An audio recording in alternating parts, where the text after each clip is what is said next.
पानी पास में रखो। अन्न के बिना रह लो पर जल के बिना मत रहिए बिल्कुल। इस बॉडी में 75% पानी है।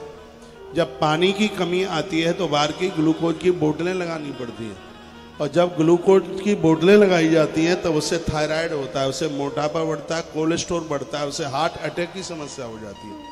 ये बाहर का जो ग्लूकोज चढ़ाया जाता है ये बॉडी के लिए बहुत हार्मफुल, बहुत हानिकारक है, पॉइजन की तरह समझ लीजिएगा। वो चढ़ाना इसलिए पड़ता है क्योंकि बॉडी में पानी की कमी आ गई, अब पानी पीते नहीं। प्रातः का पानी किसी वरदान से कम नहीं है। सुबह गर्म पानी पीजिए, फिर दिन में आप ताजा पानी पीते रहिए। सुबह का पानी गर्म लीजिए, उबाल करके लीजिए, उबला हुआ पानी। मैं ऐसा ही करता हूं। सुबह का पानी आप रात्रि को गर्म करके पानी तांबे के पात्र में रख दो, सुबह हल्का कुनकुना करके उसको छान करके पीजिए। बीमारी नहीं होगी, बॉडी में दर्द नहीं होगा, चोटी से लेकर तलवे तक नहीं। मान लो, मेरी बहुत बातें मानते हो, ये भी मान लो। पेट फूलेगा नहीं, पेट गैस बनेगी नहीं, सोए अपने आप पेट खाली होगा। सोते समय काला नमक और भुनी हुई अजवाइन चूर्ण सा बनाकर 1 चम्मच मुंह में फंकी लगा, ऊपर से गर्म पानी पी लो। एक तो आपको नींद जल्दी आ जाएगी, आपको इंतजार ही नहीं करना पड़ेगा नींद का, और सुबह पेट भी खाली हो जाएगा आराम से। आप स्वस्थ रहेंगे, तंदुरुस्त रहेंगे, भोजन की डाइट भी ठीक ठाक रहेगी, बढ़िया रहेगी। सौंठ से भूख बढ़ती है, त्रिफला चूर्ण से भूख बढ़ती है। ये चीजें ऐसी हैं जो आपको स्वास्थ्य को बहुत ज्यादा लाभदायक बना देती हैं, बहुत अच्छा कर देती हैं। समझ लीजिए,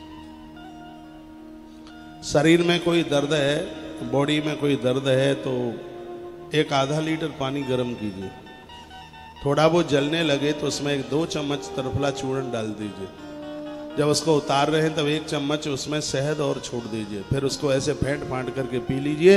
आपकी बॉडी में दर्द नहीं होगा कहीं, चोटी से लेकर के तलवे तक। मैं इतनी दवाइयाँ बताता हूँ, कोई भी आप कर लें। आज ये बाल झड़ रहे हैं बहुत ज़्यादा, इसमें प्याज के छिलके का पानी हफ्ते में 1 आध बार लगाओ।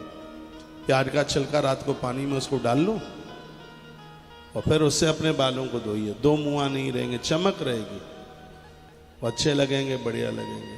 नीम की पत्तियां जरूर खाया करें। गर्भिणी नारी नीम की पत्तियां ना ले, और सबके लिए ये नीम की पत्तियां फायदा है। जब से वैक्सीन लगी है तब से बाल बहुत ज़्यादा टूट रहे हैं। आपने पता नहीं अनुमान लगाया है कि नहीं, चांदे गंजी हो रही हैं, बिल्कुल बहुत टूट रहे हैं, वैक्सीन के द्वारा यह हुआ।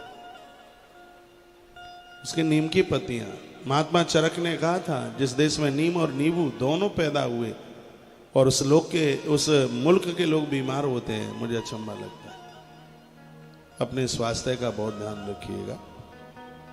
आप स्वस्थ हैं तो सब आपको पूछ लेंगे, और आप स्वस्थ नहीं हैं तो तुम्हारा नजदीक से नजदीक कोई भी आपका संग नहीं देगा, साथ नहीं देगा। फिर तो लोग ये कहेंगे, घर के लोग, अब तो चलते फिरते हाथ पांव में इनको उठा ले भगवान तो ही ज्यादा ठीक है। इसलिए अपने स्वास्थ्य का बहुत ध्यान रखिए।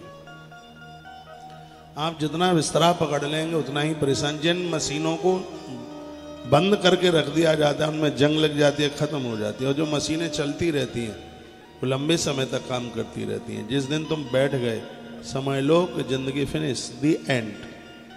और आप करते रहोगे कुछ न कुछ, आप चलते रहोगे।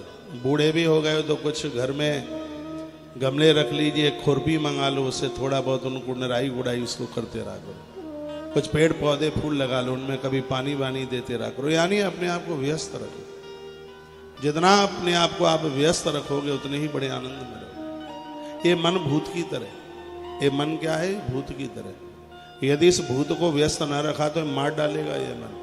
एक किसी व्यक्ति को सिद्धि मिल गई और उसमें उसको एक जिंद ने दर्शन दे दिया उसे, और कहा क्यों बुलाया है? कहा मुझे तुमसे कुछ काम है, मेरी मनोकामनाएं पूरी हो जाए करे। जिंद ने कहा तूने मुझे सिद्ध तो कर लिया, तू जो कहेगा वही मैं कर दूंगा, लेकिन जिस समय तूने मुझे काम नहीं बताया उसी समय मैं तुझे मार डालूंगा। सुनिएगा, फिर मैं तुझे मार डालूंगा, तू जिंदा नहीं बचेगा मुझसे। अब वो काम बताए जिंद को, वो हाल ही उसको पूरा कर दे। अब काम कहाँ से लेके आया? तो सूख रहा था कि नहीं तो अब मार डालेगा, काम कुछ बचा नहीं है। तो सीधे गुरुजी के पास पहुंचा, गुरुदेव के पास गया और कहा गुरुजी ऐसी ऐसी बात है, मुझे एक सिद्धि हो गई, जिंद मुझे मिल गया है और मैं काम उसको देता हूँ, हाल ही पूरा कर देता है, तो बोलता है काम नहीं दोगे तो मैं मार डालूंगा। गुरुदेव मैं तो वैसे ही मरा जा रहा हूँ, कैसे भी मेरी रक्षा करो। गुरुजी ने एक बहुत बड़ा लठ दिया उसको और कहा कि इसको आंगन में गाड़ दे जाके, पहले उससे काम करवा और जब काम ना रहे तब उसको कह दे कि इस लाठी के ऊपर चढ़ उतर, इस खम्भे के ऊपर चढ़ उतर, चढ़ उतर, चढ़ उतर, चढ़ उतर। मैं निवेदन कर रहा हूं पहले तो घर के मन से इस काम को कीजिए और घर के काम जब आपके पूरे हो जाएं तो परमात्मा का नाम रूपी लठ गाड़ दो और मन को कहो कि इसके ऊपर चढ़ और उतर, चढ़ और उतर, चढ़ और उतर, तो ही रह पाओगे सुरक्षित। नहीं तो मन का भूत खत्म कर देगा, ये छोड़ेगा नहीं।